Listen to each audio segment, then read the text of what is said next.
Training అండి. Okay. అంతలా ఏ training ఉంటుందంటే మనం అంతలా ఆలోచించే వరకు అంత క్విక్ రియాక్షన్ ఇవ్వాలంటే ఎలాంటి ట్రైనింగ్ ఉంటుందండి? అంటే హార్డ్ ట్రైనింగ్ అంటే వాళ్ళు మానసికంగా శారీరకంగా మిమ్మల్ని చాలా దృఢంగా తయారు చేస్తారు. మేమేమనుకున్నామంటే ట్రైనింగ్ పూర్తి అయిపోయిన వెంటనే, ట్రైనింగ్ స్టార్ట్ అయిన వెంటనే ఆఫీసర్ కదా చాలా రాయల్ ట్రీట్మెంట్ ఉంటుంది, మూవీస్లో చూపిస్తాడు కదా మొత్తం జవాన్లే చేస్తారు పనులన్నీ, మనం ఆర్డర్స్ ఇస్తే సరిపోతుంది. ఇది మిస్కాన్సెప్షన్. అసలు అక్కడ ట్రైనింగ్లో ఒక జవాన్ ఎంత కష్టపడతాడు, ఒక సోల్జర్ ఎంత కష్టపడతాడు అన్నది స్వయంగా ఆ కష్టాన్ని మనకు తెలియచేసి ఆ ట్రైనింగ్ మనకి ఇస్తారండి. ఆ ట్రైనింగ్ మనకి ఇవ్వడంతో పాటు ఈ ఉన్నాయి చూసారు మోకాళ్ళు మోచేతులు, వీటి మీద దేకిస్తారు, ఇవి బ్లీడింగ్ అవుతూ ఉంటాయి. అలాగే మీరు ఎప్పుడన్నా రాళ్ళలో రోలింగ్ చేస్తూ ఉంటారు, పిల్లి మొగ్గలు అంటారు కదా మనం ఇక్కడ, దాన్ని మనం పిల్లి మొగ్గలు అంటాం, రోలింగ్ అనమాట అండి. వాళ్ళు ఏం చేస్తారంటే ఆ ఇసుక చిన్న చిన్న రాళ్ళు ఉన్నటువంటి రోడ్డు మీద, కంకర రాళ్ళ మీద రోలింగ్ చేస్తూ ఉంటారు. ఈ పుషప్స్ కూడా ఇలా తీయనివ్వరండి, ఇలా తీయమంటారు, ఇలా పెట్టి తీయమంటారు. ఇవన్నీ కూడా హార్డ్ అయిపోతూ ఉంటాయి.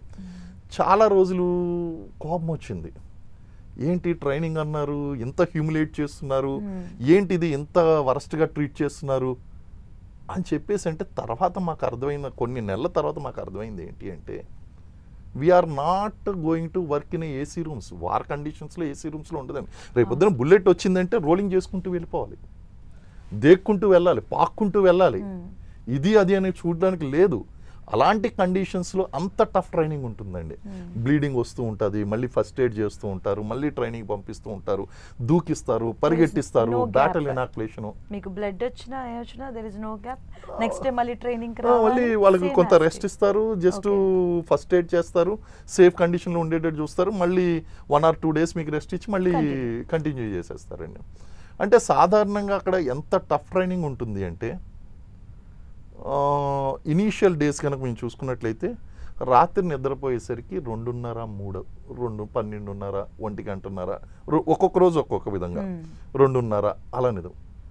తెల్లవారుజామున మళ్ళీ సీనియర్స్ ఉంటారండి, బడీ సిస్టమ్ అని ఉంటుంది.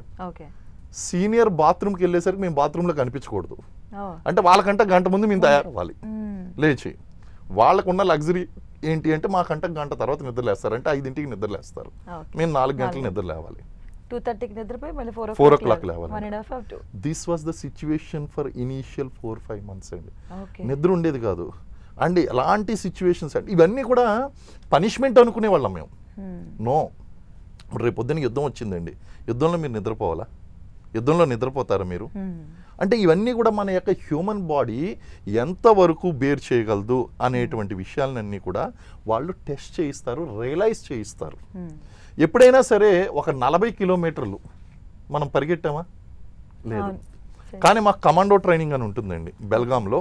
ఇన్ఫెంట్రీ ఆఫీసర్స్కి కమాండో ట్రైనింగ్ అని ఉంటుంది. ఆ కమాండో ట్రైనింగ్లో ఏం చేస్తారు అంటే, వెనకాల ఒక 18 kgs ఇసుక బస్తా, ఒక రైఫిల్ ఇస్తారండి 5.5 kgs. మొత్తం మనం ఒంటి మీద ఉన్నటువంటి బ్యాటరీ లోడ్ ఎంత అంటే 22.5 కిలోలు.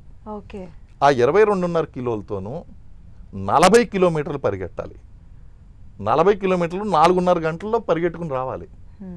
20 పోను 20 రాను, అది పాస్ అయితేనే కమాండో టెస్ట్ పాస్ అయిన. జీవితంలో ఎప్పుడు కూడా 40 కిలోమీటర్లు మామూలుగా పరిగెడతానని నేను అనుకోలేదు. అటువంటిది ఆర్మీ యొక్క ట్రైనింగ్ పూర్తయ్యేసరికి 40 kilometers బ్యాటిల్ లోడ్తో వెళ్ళడం రావడం అంటే ఇట్ టెస్ట్ యువర్ లిమిట్స్. మిమ్మల్ని రియలైజ్ చేయిస్తారు. కారణం ఏంటంటే, మీరు ఎనిమికి దొరికారు, దొరికిన తర్వాత ఏదో 10 కిలోమీటర్లు 5 కిలోమీటర్లు పరిగెడితే ఇండియాకి రావడం కదండి. అవసరమైతే 30 కిలోమీటర్లు పరిగెట్టుకుని రావాలి, 40 కిలోమీటర్లు పరిగెట్టుకుని రావాలి, తప్పించుకోవాలి. అండ్ టార్చర్ కూడా విపరీతంగా పెడతారు ఎనిమీస్ అనేటువంటి వాళ్ళు. ఆ టార్చర్ని భరించేటువంటి శక్తి కావాలి. మనం మామూలుగా ఈ పుషప్స్ ఎన్ని తీస్తామండి? 10 తీస్తాం, 20 తీస్తాం. అకాడమీలో 100 నుంచి మొదలెట్టేవారు, 100, 99, 98. సరే 100 అయిపోయింది కదా, ఇదేదో సరే ఏదో నెమ్మదిగా చేస్తాం, కష్టపడుతూ కింద పడుతూ పైన పడుతూ చేసేవాళ్ళం. కమాండో ట్రైనింగ్ వెళ్ళిన తర్వాత 500 నుంచి మొదలెట్టారండి. ఓకే సార్, ఇప్పుడు మీరు టార్చర్ అని చెప్పారు. ఆ టార్చర్ ఎగ్జాంపుల్ ఎలా ఉంటుంది? టార్చర్ అంటే వాళ్ళకి పెట్టే టార్చర్ మన సినిమాలో మనకు చాలా చూపిస్తుంటారు, గోల్ తీయడం కానీ. ఆ టార్చర్ కాదు, ఏది ఎనిమీ టార్చర్ లేదా ట్రైనింగ్ లో టార్చర్ మీరు అనేది? ఎనిమీ టార్చర్ అండ్ ట్రైనింగ్ రెండు కూడా ఎలాంటి ఉంటుంది? ట్రైనింగ్ లో ఎలా ఉంటుందంటే అండి, ఫస్ట్ మనం మానసికంగా చాలా దృఢంగా తయారు చేస్తారు. ఇంకా అబ్యూజెస్ కూడా ఉంటాయి, మిమ్మల్ని తిడతారు. తిట్టినప్పుడు రియాక్ట్ కాకుండా ఉండడం నేర్పిస్తారండి. There is only one thing అండి, సీనియర్కి ఎప్పుడు కూడా ఎదురు తిరగకూడదు, అది బాగా నేర్పిస్తారు. ఇప్పుడు వాళ్ళు ఫిల్దీ లాంగ్వేజ్ కూడా యూస్ చేస్తారు. చేసినప్పుడు అరే ఏంటి we are officers, what they are thinking, వెళ్ళి కంప్లైంట్ ఇస్తాను అని చెప్పేసి వెళ్ళి కంప్లైంట్ ఇస్తే ఎవరు ఇచ్చారు, ఎవరు తిట్టారు అని అడిగారు. సో అండ్ సో అతను పిలవండి అన్నాను.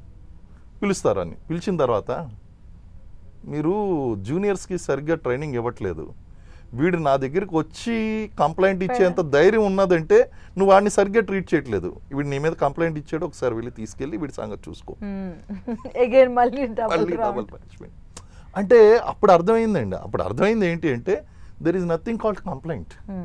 ఇదంతా పార్ట్ ఆఫ్ ట్రైనింగ్. హ్యూమిలియేట్ చేయడం, మెంటల్లీ టఫ్ చేయడం, దృఢంగా మనల్ని మానసికంగా దృఢంగా. ఇంక ఫిజికల్గా పనిష్మెంట్ అంటారా, సైకిల్ ఒకటి ఇచ్చేవారండి మాకు అక్కడ అకాడమీలో, మీరు పాపం పరిగెట్టలేకపోతున్నారు, సైకిల్ ఒకటి ఇచ్చాను. ఆ సైకిల్ మీద ఏ రోజు మీ సైకిల్ తొక్కిన దానికన్నా భుజాల మీద మోసిందే ఎక్కువ. ఏంటంటే ఏదన్నా మిస్టేక్ చేస్తే, ఒకరు మిస్టేక్ చేస్తే మొత్తం అకాడమీ, ఒకరు మిస్టేక్ చేస్తే అందరికీ పనిష్మెంట్ ఉంటుంది అక్కడ. సో వాళ్ళు ఏం చేసేవారంటే ఈ సైకిల్ మా భుజాల మీద పెట్టేవారు, పెట్టి 5 కిలోమీటర్లు పరిగెట్టుకుని వెళ్ళండి అనేవారు. అంటే టార్చర్ అంటే ఎలా ఉంటుందండి, నెక్స్ట్ ఏం జరుగుతుందన్నది తెలియదు. ఏదో టైం టేబుల్ ఇస్తారు, ఆ టైం టేబుల్ ప్రకారం మేము మూవ్ అవుతూ ఉంటాం. ఆ టార్చర్కి ఎలా ఉంటుందంటే ఆఖరికి మార్చింగ్ చేస్తూ నిద్రపోయిన రోజులు ఉన్నాయి. మార్చింగ్ చేస్తూ నిద్రపోతే అప్పుడు కూడా మళ్ళీ డబల్ పనిష్మెంట్. సో ఇంకా ఈవెన్ అది పనిష్మెంట్ అని అనడానికి లేదు, ఇట్స్ ఎ ఫిజికల్ ఎండ్యూరెన్స్ అని చెప్పేసి అనొచ్చండి. ఈవెన్ కమాండో ట్రైనింగ్లో అయితే ఎలా ఉంటుందంటే ఈ గార్బేజ్ అది వెళ్ళేటువంటి నాళాల్లో రోలింగ్ చేయించేవారు. ఇట్స్ ఎ టోటల్, ఇంకా చెప్పకూడదు, ఇంకా అన్ని రకాల దరిద్రాలు అందులోనే ఉంటాయి. వాటిలో మనం మీరు అన్నట్టు ఫిజికల్ గా అయితే కొన్ని దెబ్బలు పోతాయి, కొన్ని రోజులు అయిపోతాయి. మెంటల్ టార్చర్ అనేది వెరీ వెరీ సీరియస్. కొన్నిసార్లు డిప్రెషన్ కూడా ఆ టైప్ ఆఫ్ కేటగిరీలో కూడా వెళ్ళిపోతూ ఉంటారు. బట్ మనకి అందరూ అలా అంత దృఢంగా కూడా ఉండలేరు. అందుకే నార్మల్